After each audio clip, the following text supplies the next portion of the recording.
Learn Hangul more easily using flashcards. Click the play button to hear the pronunciation and the flip button to see the meaning. Download the Flashcard app on your phone. It's totally free. Once it's installed, you can sync the flashcards I made directly to your device.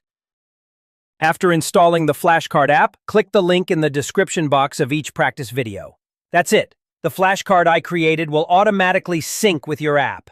But you still need to change the language setting of the flashcard. Here's what you need to do. Click the three-dot menu on the flashcard you have downloaded. Select Edit. Change the term language to Korean. Then click Check.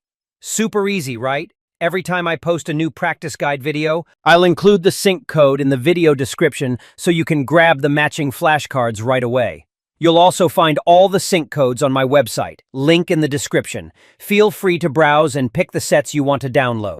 If you liked this video and found it helpful, make sure to give it a like, tap the subscribe button, and hit the notification bell so you won't miss any updates.